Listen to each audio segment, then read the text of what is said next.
하나님의 아들 되신 주님께서 아기 예수로 이 땅에 오심을 기념하는 그런 귀한 성탄절인 줄 믿습니다. 인간이 할 수 있는 가장 복된 일은 찬송하는 것입니다. 찬송도 여러 종류가 있는데요. 찬미도 있고 찬가도 있고 찬송도 있고 찬양도 있고 약간씩 차이가 있습니다. 가장 강력한 찬송을 부를 때가 오늘 이 찬송입니다. 마리아의 찬가죠.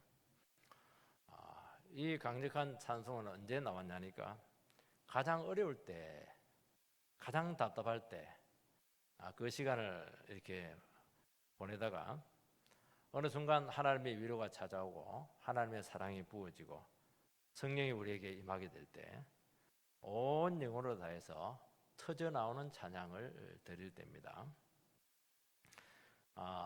마리아는 그동안 너무나 공고한 시간을 보내게 됩니다.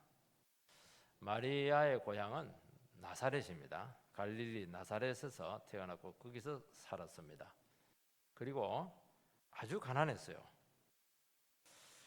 그 갈릴리 나사렛, 갈릴리 지역은 지금으로 말하면 철거민들이 사는 곳입니다. 가난한 사람들, 집도 재산도 빼앗겨서 오갈 데 없는 사람들, 그런 사람들이 거기서 살던 곳이죠. 마리아는 어려운 시절을 그곳에서 보내게 되었고, 그리고 나서 천사를 만나서 네 몸에서 하나님의 아들이 태어나게 될 것이다. 임신 소식을 듣고 나서 그때는 막 은혜 받아서 계집종이니까 주님 말씀대로 순종하겠습니다. 그렇게 했지만은 현실로 돌아오고 나서는 얼마나 힘든 시간을 보냈는가 하는 것은 짐작하고도 남습니다. 얼마나 다급했던지 홀로 그 먼 곳 엘리사벳 사촌 누나죠. 그러니까 갈릴리에서 유다까지 엄청나게 먼 길을 그 홀로 임신한 몸을 가지고 그 집까지 찾아온 것을 보면 얼마나 긴급하고 힘들었던가 하는 것을 알 수 있습니다. 그리고 소문도 좋지도 않고 임신했다는 겁니다. 처녀가, 정혼한 처녀가 얼마나 그 곱지 않은 눈을 의식해야 되겠습니까? 근데 이 마리아를 가장 힘들게 했던 것은 하나님의 사랑을 확인할 수가 없었기 때문입니다. 엘리사벳의 집에 도착했을 때 엘리사벳의 그 문화를 받게 되고 엘리사벳의 축복을 받습니다. 그동안 너무 힘들고 어려웠는데 완전히 새로운 말씀을 듣게 되고 그 축복의 말씀을 듣게 되면서 특히 무슨 말을 듣게 되냐니까 너는 여자 중에 제일 복된 사람이다. 그런 말을 듣게 되면서 갑자기 하나님의 사랑이 그에게 부어지게 되고 위로가 찾아오게 되고 그동안 얼마나 아팠습니까? 얼마나 짓눌렸습니까? 얼마나 힘든 나날을 보내게 되었습니까? 그 마음의 응어리들이 다 풀어지면서 정말 말할 수 없는 하늘의 기쁨이 그에게 체험이 되었던 것입니다. 그때 이 터져 나온 찬양이 바로 이 본문에 나와 있는 내용인 것입니다. 이 가사를 자세히 살펴보면은 굉장히 그 신학적인 깊이가 있어요. 단순히 개인의 간증만 있는 것이 아니고 이 아기 예수를 통해서 오게 될 완전히 혁명적인 변화, 이 아기 예수가 인류를 어떻게 바꾸게 될 것인가, 정말 깊이가 있고 이 내용 하나하나를 보게 되면은 입에 다 발린 말이 아니고 정말 하나님 말씀으로 고통당한 영혼만이 부를 수 있는 그런 내용이라는 것을 알 수가 있습니다. 그 당시 가장 시대적으로 어려웠을 때인데 메시아가 오시기 전에 인류 역사상 제일 어두울 때라고 할 수가 있는 것입니다. 참 가난한 사람들이죠. 어려운 사람들은 가난해질 수밖에 없었던 그런 시절이었는데 그들 마음속에는 한 가지 꿈밖에 없었습니다. 무슨 꿈이냐? 잘 돼가지고 이 세상에 영광 받는 것이 아니고 그거는 이미 걸렀어요. 그 사회가 그걸 용납을 하지는 않습니다. 이 사람들이 정말 마음에 기대했던 것은 메시아가 와야 된다는 것입니다. 메시아가 와야 우리의 그런 아픈 마음들, 그 심령들, 찢겨진 마음들, 억울한 것들 이게 다 풀어진다는 거예요. 그들의 신앙이 얼마나 깊이가 있었던가 하는 것을 얼마든지 짐작을 할 수가 있는 것입니다. 첫 번째는 이 찬송과 기쁨이 터지고 있습니다. 46절 47절 말씀을 읽어보면 마리아가 이르되 내 영혼이 주를 찬양하며 내 마음이 하나님 내 구주를 기뻐하였으면. 마리아는 주를 찬양합니다. 이 찬양이라 이렇게 할 때 이 단어가 흔치 않은 단어인데 찬양 중에서도 특별히 크게 찬양한다, 특별히 찬양하고 기뻐한다. 그러니까 마음과 영혼을 다해서 전 인격을 들여서 드리는 찬양이라는 것을 알 수가 있습니다. 그러니까 입술로 드리는 찬양이 아니에요. 이것은 우리 중심으로부터, 속에서부터 그냥 복받쳐서 터져나오는 그런 찬양을 드렸다는 것입니다. 이런 찬양을 어떻게 드릴 수가 있을까? 찬양받을 대상이 자기 그 전체를 지배하게 될 때, 그리고 그분의 그런 놀라운 어떠하심에 완전히 사로잡히게 될 때 이런 찬양이 우리 가운데 터진다는 것을 알 수가 있습니다. 저는 한 번씩 노방 전도를 이렇게 가기도 하고 아파트 전도를 한 번씩 나가기도 합니다. 전도를 나갈 때마다 부담이 있어요. 왜냐하면 전혀 모르는 사람에게 가서 다가가서 먼저 이야기를 해야 되니까, 그 복음을 전해야 되고 교회 오라고 이렇게 해야 되니까 뭐 선물 주는 것도 아니고 쉬운 일이 사실은 아닌 것입니다. 전도에 대해서 반응하는 사람도 있지만은 막 전혀 무관심하시는 분들도 있고 아예 이제 거부하는 그런 표현을 하시는 분들도 있습니다. 그런데 놀라운 사실이 있어요. 거부당하기도 하고 무관심 당하기도 하고, 또 어떤 분들은 참 말이라도 그냥 좋다고 그렇게 하시는 분도 있겠지만, 그걸 떠나서 일단 전도를 하면서 그 영혼들과 부딪히는 것입니다. 그런데 시간이 지나면서 영혼이 부딪히는 것을 통해서 내 영혼이 막 살아나는 것을 경험하게 된다는 것입니다. 그러면서 이 지금 걸어가고 있는 이 영혼들이 그렇게 불쌍하게 보이게 되고, 저들에게 어떻게 하든지 한 사람이라도 더 이 구원의 소식을 전하고 싶은 그 열정이 속에서 살아나는 것을 많이 경험을 합니다. 그러면서 두려움은 없어지게 되고 담대해지게 되고 확신이 찾아오게 되고, 여러분 모든 사람들은 이 복음을 드려야 됩니다.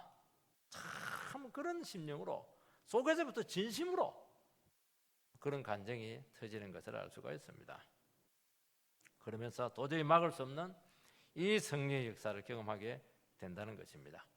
요즘 뭐 전도해도 소용없다, 전도보다는 교육과 양육으로 가야 된다, 뭐 여러 가지 말들이 있어요. 그런데 한번 경험을 해보면 요즘은 전도의 문이 다 막혔다. 물론 뭐 참 전도하기 힘들다는 건 알 수는 있어요. 그렇지만 한번 해보면 아니에요. 다르다니까요 이게. 그래서 영혼의 직접적인 부딪힘을 통해서 내 속에 숨겨져 있던 그 복음의 영향력이 막 인격 전체를 통해서 살아나기 시작해요. 그러면서 저절로 기쁨이 생기고 저절로 찬양이 생기게 되고, 이야 정말 복음이라고 하는 것은 이렇게 힘있고 위대하구나, 이거는 영원히 찬양받아야 될 주제구나 하는 것을 확인할 때가 참 많습니다. 마리아는 지금 마음이 착잡하고 불안하고 미래가 너무나 두려웠습니다. 마리아는 가난했고 정말 비천한 여성이었고 어쩔 수 없이 참으로 낮아진 상태에서 살아갈 수밖에 없었던 것입니다. 이 여성 한 사람이 현실에서 믿음으로 산다고 하지만은 얼마나 무력했겠습니까? 아무도 알아주지 않아요. 그 당시 사람들은 힘 있는 사람들이 참 많았어요. 그들 가운데 얼마나 많은 아픔을 겪고 못설 소리를 듣고 이렇게 했겠습니까? 지금 정혼한 처녀로서, 정혼한 처녀라고 하는 것은 결혼하지 않고 약혼을 한 겁니다. 그래도 이스라엘 사회에서는 약혼만 한 것으로도 결혼과 똑같은 법적인 성격을 가지고 있습니다. 다시 동거만 하지 않았다는 것이죠. 동거를 안 했는데 정혼을 했는데 임신을 하게 된 것입니다. 천사의 말을 듣고 그녀가 믿음으로 반응했지만은 현실은 너무너무 냉정했습니다. 심한 압박감에 시달렸던 것입니다. 하나님께서 자기를 버린 것은 아닐까, 그런 절망이 그에게 찾아왔던 것이죠. 그런데 가장 힘들고 어두웠던 그 순간 위로가 찾아왔고 축복의 말씀을 듣게 되었던 것입니다. 그러면서 찬양과 기쁨이 그를 통해서 터지게 되는 것을 알 수가 있습니다. 오늘 크리스찬들은 이런 놀라운 비밀들을 다 간직하고 있습니다. 우리는 지금 정말 인생의 공고한 시절을 지금 살아가고 있습니다. 아픔이 많아요. 남에게 말할 수 없는 고통들을 참 많이 안고 있습니다. 그런데 우리에게는 놀라운 비밀이 있는데 우리의 마음이 어둡고 우리 심령이 눌리고 우리의 미래가 답답하고 불안할수록 속에서부터 터져나오는 찬양이 있다는 것입니다. 두려움 속에서도 얼마든지 넘치는 기쁨을 만들어낼 수 있는 놀라운 비밀이 있다는 것입니다. 상황은 여전히 어렵지만은 하나님에 대한 사랑이 확인이 되면서 그동안 참고 참았던 눈물이 막 쏟아지는 것입니다. 믿음의 확신이 찾아오면서 현실을 극복할 수 있는 힘이 우리 가운데 생긴다는 것입니다. 참 이 목회를 하다 보면 힘들 때가 많아요. 참 마음이 착잡한 순간들이 참 많고 그런 가운데 또 설교해야 돼요. 뭐 날이면 날마다 설교가 오고 새벽기도 오고 또 예배가 오고 오늘 같은 날은 또 우리 성탄절 감사 예배를 드려야 될 때 참 많습니다. 어떨 때는 저절로 힘이 빠질 때가 있다는 것을 알 수가 있어요. 그렇지만은 우리는 내 감정에 충실할 수 없는 것입니다. 하나님 말씀을 전하다 보면은 또 믿음이 생기게 되고 확신이 들게 되면서 두려움은 물러가고 기쁨이 찾아오는 것을 많이 경험하게 된다는 것입니다. 마리아는 지금 모든 것이 부담스럽습니다. 지금 그에게는 모든 상황들이 지금 거추장스럽습니다. 혼자 멀리 도망가고 싶어요.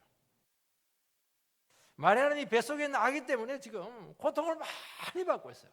마음의 고통을 받고 있고 현실적인 고통을 많이 받고 있습니다.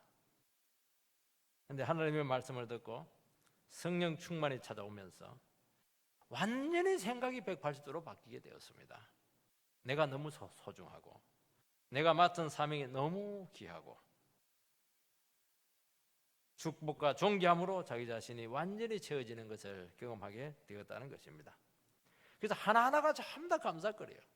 나도 감사거리, 이 배 안에 있는 아기도 감사거리, 내가 이 사명을 감당하고 있는 것도 감사거리.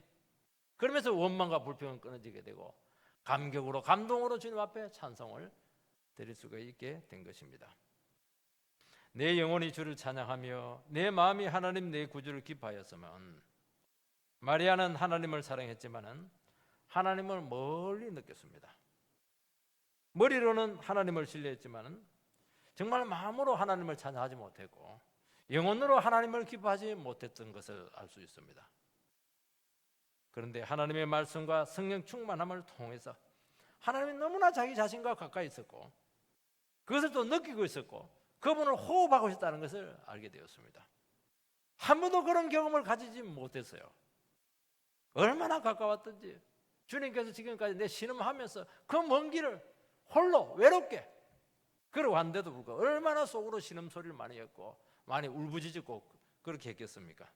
그런데 주님께서 함께 하시면서 그 신음소리를 다 들었다는 것을 그는 느낄 정도였습니다.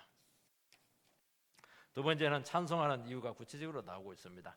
48절 말씀을 보면 그의 여종의 비천함을 돌아보셨습니다. 보라 이제후로는 만세의 나를 복이 있다 일컬으리로다. 마리아가 감격한 이유는 그녀의 비천함을 돌아보셨기 때문입니다. 이 비천함 할 때 이 테파이언누스 이것은 지극히 낮은 상태, 짓밟힌 상태, 매우 낮은 상태 이것을 의미하는 것입니다. 그게 마리아의 삶이라고 하는 것이 얼마나 비천했는가 하는 것을 알 수 있는 것이죠. 늘 얘기했지만 나사렛은 빈촌이에요. 완전히 깡촌입니다. 우리식으로 말하면은 나다나엘이 예수님께서 나사렛에서 났다 이렇게 하니까 나사렛에서 무슨 선한 곳이 날 수 있겠는가? 우리식으로 말하면 깡촌이 판자촌이에요, 판자촌. 그 당시 여성은 무시를 받았습니다. 어린 나이에 나이든 가난한 목수죠. 목사가 아닙니다. 가난한 목수와 이 정혼을 했습니다. 근데 정혼한 처지에서 임신을 하는 바람에 대단히 위험한 처지에 있었고 이게 만약에 잘못 발각된다고 하면은 이것은 간음죄가 되기 때문에 돌에 맞아 죽을 수 있는 아주 큰 죄였습니다. 이 깊은 사정을 누구랑 나눌 수가 있겠습니까? 부모님이랑 그 말을 나눌 수가 있겠습니까? 친척이랑 친구랑 그 얘기를 할 수가 없는 거예요. 심지어 정혼한 요셉까지도 말을 못해요. 요셉은 이 사람이 신사적이라 가지고 몰래 그냥 끊으려고 이렇게 한 것입니다. 천사가 가르쳐 줬기 때문에 망정이지, 그래 안 했으면 괴로움 깨지는 겁니다. 그 깊은 사정을 누구랑 나눌 수가 있고 그 심정을 누구랑 통할 수가 있고 아무도 얘기 나눌 상대가 없는 거예요. 얼마나 다급했으면 그 먼 길, 100km, 200km 되는 그 먼 길을 홀로 임신한 몸을 가지고 찾아갔겠습니까? 원래 마리아는 단정했습니다. 어려운 여성이었고 정말 믿음의 여성이었습니다. 환경은 너무 비천했지만은 마리아는 끝까지 자기 자신의 존귀함을 잃어버리지 않았습니다.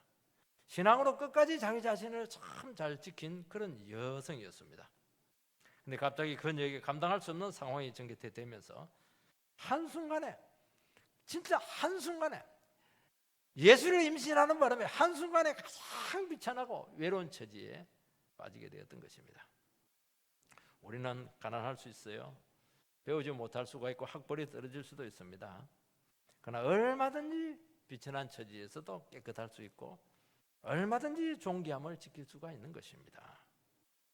많이 가질 수 있고 남부러운 위치에 있을 수도 있어요. 그러나 영혼이 천박한 사람들은, 마음이 탐욕적인 사람들은 그 가진 거 아무 상관없이 그 인생에 그냥 볼 것이 없다는 것이죠. 여러분, 주님 앞에 살아가고 믿음으로 자기를 지키면서 걸어가는 것이야말로 우리 영혼을 깨끗하게 할 수 있는 유일한 길이고 우리의 삶을 아름답게 단장하는 것입니다. 우리는 지금 착각을 하고 있는 거예요. 우리는 집이 있어야 되고 또 많은 것을 갖춰야 정말 멋지고 단장되는 삶을 산다고 생각하는데 그게 있는 건 더 좋아요. 그렇지만 훨씬 더 중요한 게 뭐냐? 내 영혼을 지켜낼 수 있을까? 내가 주님과 함께 말씀으로 살아가게 될 때 그때 우리의 심령이 깨끗해지게 될 수가 있고 우리의 깨끗한 심령으로 깨끗한 인생을 만들 수가 있고 아름다운 인생을 만들 수가 있다고 말씀하고 있는 것입니다. 그래서 현실의 비천이라고 하는 것은 얼마든지 믿음으로 극복할 수 있다고 우리에게 약속하고 있는 것입니다. 우리는 생각지도 못한 인생의 파고나 영적인 아픔을 겪을 때 한순간에 인생의 나락으로 떨어지는 그런 순간이 있다는 것입니다. 이때가 절대절명의 위기의 순간이라는 것입니다. 내가 잘못했어요. 내가 죄지었어요. 이렇게 해서 비참하게 된 것은 자기가 책임을 져야 되고 그것은 회개하면 돼요. 그런데 내가 특별히 잘못한 것도 없습니다. 신앙 때문에, 사명 때문에 신앙 양심을 지키다가 주님의 뜻을 따르기 위해서 믿음으로 살려고 하다가 막 인생의 바닥으로 떨어지게 된 거예요. 믿음으로 기다리다가 막 결혼도 안 되고 말이죠. 믿음으로 그냥 주님 앞에 살아가다 보니 취직도 잘 안 되고 말이죠. 가난할 수도 있고요. 내 인생이 내 뜻대로 되지 않는 것을 많이 경험하게 된다는 것입니다. 이런 어려움들은 정말 감당하기 힘든 거예요. 이중적인 고통이 있는 것입니다. 하나님은 왜 내 인생을 이렇게 비참하게 만드십니까? 현실은 하고 괴리는 너무 많은 거예요. 이게 과연 내 믿음은 살아있는 믿음입니까? 이런 위기의 순간이 온다는 것입니다. 이때가 위험하다는 것이죠. 이것은 성경에서 말할 때 최고로 아름다운 고난이다. 그래서 뭐라고 하냐니까 의인이 당하는 고난이다, 그렇게 하는 것입니다. 이것은 반드시 구원으로 역사를 한다는 것이죠. 여러분, 아브라함이 백세에 낳은 아들 이삭을 갖다 바치라. 그 아들 왜 바쳐요? 그 귀한 아들. 이유를 모르는 거예요. 요셉이라고 하는 사람은 얼마나 신앙이 좋습니까? 그런데 막 그냥 그 모함을 받고 무시를 당하고 이렇게 해서 10년 이상을 너무 억울하게 종살이, 옥살이, 인생에서 찾는 가장 비참한 어두운 구석까지 그렇게 내려갔던 것은 하나님께서 그로 하여금 그 어려운 고난을 통해서 구원을 이루도록 하기 위한 하나님의 특별한 계획 속에 있다는 것을 말씀하고 있는 것입니다. 마리아가 놀랍게 기쁨을 회복한 것은 자기 자신의 처지를 믿음의 눈으로 하나님의 시각으로 보게 되었기 때문인 것입니다. 여러분, 위기나 비참한 처지에서 주님께 나오면은 성령의 역사로 우리의 시각이 바뀌는 것입니다. 가장 비천한 처지에 있었는데 가장 존귀한 자가 된다는 것입니다.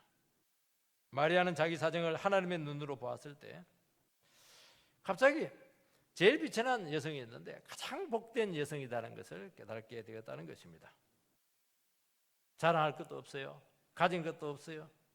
다른 사람 앞에서 늘 주눅이 들게 되었는데 믿음의 시각으로 자기 자신을 바라보게 되니까 가장 하나님과 가까이 있는 그런 존재였고, 하나님께서 얼마나 자기 자신을 가까이 두었는지 하나님을 떠나지 못하도록 아예 그냥 그래 강력한 팔로 붙들고 있다는 것을 알게 되었다는 것입니다. 그래서 우리가 믿음의 시각으로 자기 자신의 문제를 보고 자기 자신의 처지를 보게 되면 완전히 180도로 우리 상황을 역전시킬 수 있다는 것을 알게 되고, 그것은 믿음의 시각이기 때문에 믿음은 그대로 역사할 줄 믿습니다.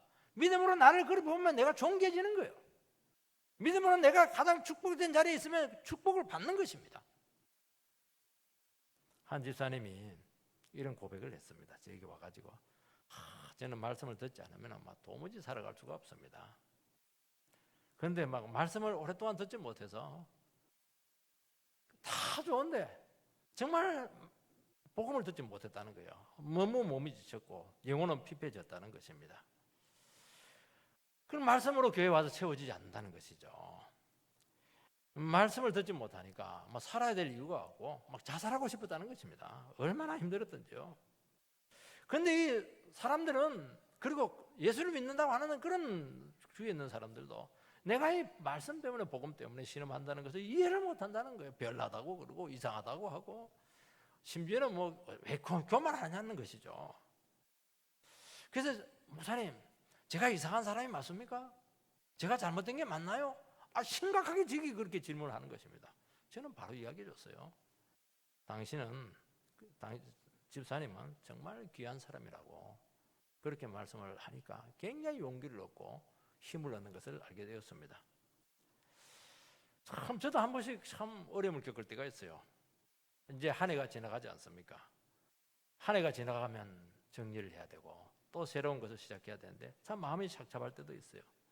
내가 정말 목회를 잘하고 있는지, 또 능력 있는 목사들도 참 많은데 어떤 경우는 참 저 사람들은 참 나와 다른가 봐, 그런 부러움이 생길 때도 있어요. 그래서 한 번씩 이렇게 사이트도 들어가 보기도 하고, 역시 다르구나, 특별하구나. 근데 주님께서 저에게 말씀을 주셨습니다. 사람 보지 말고 말씀과 함께 믿음으로 목회를 하라는 것입니다. 양심 속이지 말고 욕심 부리지 말고 하나님 말씀 하나 붙잡고 주님 앞에 정직하게 걸어가라는 것입니다. 오늘 이런 교회가 필요하지 않겠니? 그렇게 말씀하시는 것입니다. 사랑하는 성도 여러분, 우리는 다 공고하고 비천한 처지에서 이 자리에, 오늘 아마 이 예배 자리에 오면서도 올까 말까 망설이다가 오신 분들이 계실 것입니다. 이분이야말로 세상에서 가장 복된 영혼이라고 주님께서 말씀하실 것입니다. 여러분, 서로에 대해서 한번 점검을 해주시기 바랍니다. 자기 자신에 대해서 손가락으로 나는 복덩어리야, 시작. 또 옆에 계신 분들에게 가르치면서 당신은 복덩어리야. 믿습니까? 지금 힘들고 어렵지만은 그 고통을 통해서 받을 영광을 생각하시기 바랍니다. 다른 영혼을 참 구원할 생각을 하니까 내처럼 은혜에 쌓여있는 사람이 없고, 정말 하나님 은혜를 안 주면 나는 살아갈 수가 없고, 하나님 무조건 은혜를 줘야 됩니다. 나는 은혜에 쌓여 있습니다. 보자기에 쌓여 있습니다. 그 사람이 복덩이라고 주님께서 말씀하고 있는 것입니다. 하나님께서 여러분들을 낮추고 계십니까? 어쩔 수 없어서 비천하게 되었어요. 참 마음이 상했습니다. 정말 싸울 수밖에 없는 그 치열한 삶의 현장을 우리는 가지고 있습니다. 오늘 하나님께서 우리에게 분명히 말씀했습니다. 하나님께서는 비천한 자를 돌보신다고 말씀하셨습니다. 주님께서 아기 예수로 오신 것은 바로 이렇게 비천한 자들, 가난한 자들, 내 없으면 못 사는 사람들, 이런 사람들을 돌보기 위해서 왔다는 것입니다. 물론 우리의 허물과 죄성이 드러나게 될 것입니다. 그러나 특별한 하나님을 노래하게 할 것이라고 주님께서 말씀하고 있는 것입니다. 뭐라고 말씀하고 있습니까? 보라, 이제후로는 만세의 날을 복이 있다 일컬으리로다. 성령님께서 우리에게 말씀하십니다. 우리가 겪고 있는 어려움을 반드시 이길 것이고 언젠가는 하나님과 모든 사람 앞에서 가장 복받는 자로 나타날 것이다. 그 정표를 우리에게 주었다. 그렇게 말씀하고 있는 것입니다. 세 번째는 메시아로 오셔서 하실 큰 일이십니다. 49절 말씀을 읽어보면 능하신 이가 큰 일을 내게 행하셨으니 그 이름이 거룩하시며, 마리아는 하나님께서 자기에게 하신 일이 얼마나 큰 일인지 믿음으로 받아들이고 있습니다. 왜냐하면 잉태된 처녀의 몸을 통해서 만왕의 왕이 오시는 것입니다. 이 얼마나 엄청난 일입니까? 이거 얼마나 큰 일입니까? 이거 이 오시는 분께서 인류의 죄를 해결하시고 하나님의 은혜를 다시 한 번 더 우리한테 회복시키시고 풍성한 삶을 우리에게 주시겠다는 겁니다. 이거 엄청난 일 아니겠습니까? 여러분, 세상에서도 큰 일이 있어요. 그러나 세상에서 큰 일은 정말 큰 일이 아닙니다. 그거는 세상에서 위대한 일은 진정한 위대한 일이 없어요. 그 이유가 뭐냐니까, 그 전부 다 인간의 영광이고 세상의 영광입니다. 인간의 위대성이 드러나는 겁니다. 내가 얼마나 큰 사람이냐, 내가 얼마나 위대한 거야 자랑하기 위해서 그렇게 하는 경우가 참 많다는 것입니다. 세상 사람들은 대박이 터지고 큰 일이 일어났다, 로또가 당첨이 되었다, 운수 대통령 되었다, 내 인생에 이런 절호의 기회가 왔다, 팔자 고쳤다, 그럼 막 입이 막 이렇게 막 그냥 벌어져 가지고 막 자랑을 해요. 그거 큰일 아닙니다. 그냥 운이 좋은 것이고 뭐 좋은 일이 생긴 겁니다. 여기서 말하는 그런 큰 일이라고 말할 수가 없는 것입니다.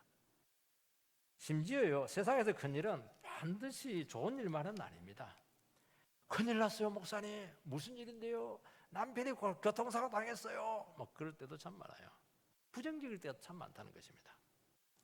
하나님께서 하신 큰 일은 그런 차원이 아닙니다. 정말 우주적인 일이시고 역사일에 전무후무한 그런 일이 생겼다는 것입니다.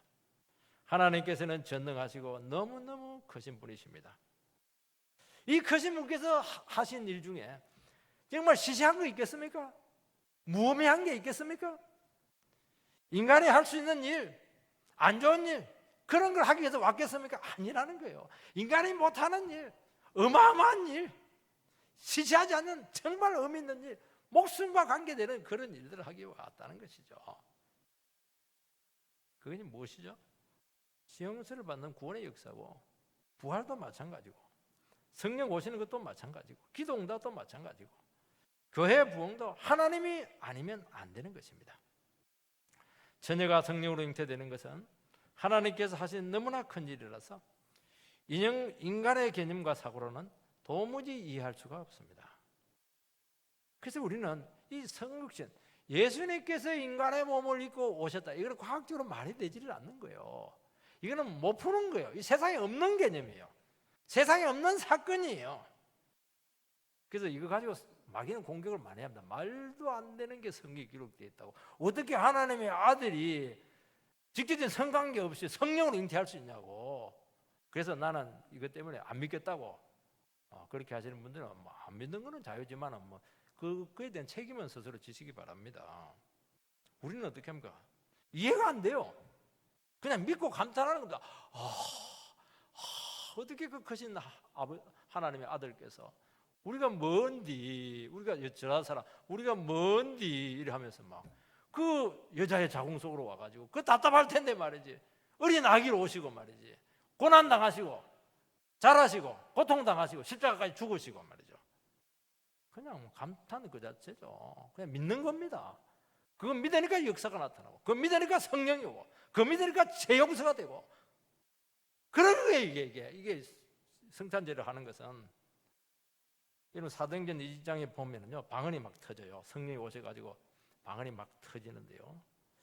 놀라운 사실은 이스라엘 사람들은 수백 년 동안 외국에 살았기 때문에 3세대, 4세대 가면 모국어를 몰라요. 히브리를 몰라요. 그래서 전부 다 언어가 달라요. 근데 왔는데 성령이 터졌는데 각자 자기 나라 말로 그냥 듣는 겁니다. 언어가 통합이 되어 버렸어요. 바벨탑에서 언어가 나눠지게 되었는데 거기서 언어가 통합이 되어 버렸습니다.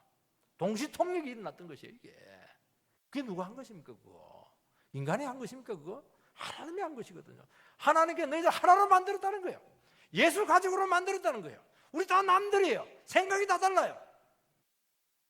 우리가 뭐 피가 섞인 게 뭐가 있습니까? 그러나 예수 믿고 성령 받으면 우리는 다 한 가족으로 다 통하게 되어 있다는 것을 말씀하고 있는 것입니다. 여러분, 주님은 우리에게 시시한 것 주지 않아요. 세상에서 가질 수 있는 것 그것도 주시지만 그것만이 아니에요. 그걸 주기 위해서만 오지 않았다는 것이죠. 그건 하늘에서도 얼마든지 줄 수가 있는 거예요. 그러나 하나님께서 육신을 입고 오셔야만이 할 수 있는 것이 있었다는 것이죠. 주님만이 주실 수 있는 인생을 선물하기 위해서 우리에게 왔다는 것입니다. 오늘 이 시간 주님 앞에 큰 것을 기대하시기 바랍니다. 워크힐 뷔페 비싸요. 거기 가면 뷔페를 뚝 가는데 사라다만 샥 먹고 오네요. 그러면요 주방장을 욕되게 하는 겁니다. 그 이름이 거룩하시다고 말씀하고 있습니다. 주님은 다르다는 것이죠. 주님은 우상과 달라요. 세상과 달라요. 인생이 아니시고 나와도 다른 분이라는 것을 말씀하고 있는 것입니다. 특별한 것을 구별해서 우리에게 주신다는 것입니다. 여러분, 세상에서도 성공하려고 하면은 차별화 전략이 필요합니다. 아무리 세상에서는 차별을 해도요, 일본이 뭐 수소가 어떻고 그거 뭐 반도체 그거 우리 뭐 못 만들 그렇게 다 만들고 있어요. 그거 일본만 만드는데 아니에요. 맘먹고 하면 되는 거예요. 그것도. 그러나 메시아를 의지하게 될 때는 다릅니다. 도용할 수도 없고 따라할 수도 없는 절대적인 차별화가 우리에게 이루어지게 된다는 겁니다. 어느 누구도 흉내낼 수 없는 정말 위대한 삶을 우리에게 주시겠다고 말씀하고 있는 것입니다. 51절에서 53절 말씀을 보면 그의 팔로 힘을 보이사 마음의 생각이 교만한 자들을 흩으셨고 권세 있는 자를 그 위에서 내리치셨으며 비천한 자를 높이셨고 줄이는 자를 좋은 것으로 배불리셨으며 부자는 빈손으로 보내셨도다. 그리스도가 오심으로 인간 세계에 대전환이 일어나게 되고 혁명적인 변화가 일어나게 되었던 것입니다. 힘 있는 자가 이기고 승리하던 이 세상에 약한 사람들, 가난한 사람들이 세상에서 승리하는 그런 일들이 일어나기 시작했다는 것입니다. 이것은 세상의 위계 질서나 경제 질서를 전복한다는 것이 아닙니다. 그건 혁명이에요. 그것은 그 무력으로 혁명하는 것입니다. 그게 아니라는 거예요. 영적인 구원 질서가 확립이 되었다는 것입니다. 약하고 가난하고 억눌린 자가 구원받는 대전환의 새로운 시대가 전개가 된다는 것입니다. 주님께서는 마음이 교만한 자들을 흩으십니다. 마음이 교만한 사람들이 누굽니까? 그 마음에 주님이 주인이 되지 못하면 사람은 반드시 교만한 거예요. 인간의 죄가 뭐냐? 인간은 특징이 뭐냐? 죄가 뭐냐? 지가 신이 되는 겁니다. 지가 하나님이 되는 거예요. 그런데 주님께서 우리에게 찾아오셔서 예수가 우리의 주인이 되는 것입니다. 예수는 어떤 분이세요? 가장 높으신 분인데 가장 비천한 자리까지 내려오신 그 주님의 마음을 우리 가운데 심어놓았다는 것이죠. 여러분, 주님이 주인이 되지 못하면 여러분들은 반드시 다른 것을 추구하게 될 것입니다. 세상 우상을 추구하게 될 것입니다. 자기만 알게 될 것입니다. 자기 능력이 주인의 자리에 반드시 있게 될 것입니다. 그런 사람들이 아무리 열심히 인생을 살았던들 결국에는 교만으로 끝나게 되고 하나님께서 흩으신다는 겁니다. 주님께서는 우상은 반드시 깨뜨리십니다. 하나님의 높아진 것은 반드시 깨뜨리시고 하나님의 내 인생의 주인이 되는 것은 반드시 흩으십니다. 여러분, 대단하고 거창하게 보이죠? 세상 가면 아마 그럴 겁니다. 저는 뭐 롯데 타워 그거 보면 어마어마해요. 그거요, 주님 치시면 한순간에 무너진다는 것입니다. 여러분, 세상에서 대단하고 남부를 것이 없는 것 같아도 언젠가는 주님이 허무신다고 말씀하고 있습니다. 하나님 없이 높아진 권력을 반드시 내리치셔서 무한한 권력을 행사하지 못하게 합니다. 무엇보다 마음이 가난한 자들을 기뻐하십니다. 세상은 가난하고 비천한 자가 늘 고통을 받습니다. 그러나 주님이 오심으로써 주님께서는 그들의 친구가 되어주셨고 그들의 인생을 도우셨고 함께 하셨던 것을 알게 하고 온갖 좋은 것으로 주님께서는 인도하시겠다는 것입니다. 오늘 우리 시간도 주님께서는 누구를 찾고 있습니까? 가난한 심령으로 주님을 찾는 그 영혼 절대로 빈손으로 돌려보내지 않겠다고 약속하고 있습니다. 그래, 교만한 자, 그냥 자기 마음이 그냥 자기 걸로 딱 차 있어요. 주님 없어도 살아갈 수가 있어요. 그 부자인 영혼들은 공수로 돌아갈 것이라 빈털터리로 보낸다는 겁니다. 오늘 우리 시간 예배를 드리지만 가난한 심령으로 드린 자들은 하나님께서 공수로 돌려보내지 않겠지만은 내 마음에 따른 것으로 꽉 차 있는 사람들은 예배 드려도 아무것도 없어요. 세상에서는 고통받고 심령이 상했습니다. 영육이 병들었습니다. 다 은혜로 나오고 지금 초청하고 있는 것입니다. 가장 존귀하게 높이질 줄 믿습니다. 그런 은혜가 우리 가운데 있게 되기를 주의 이름으로 축원드립니다.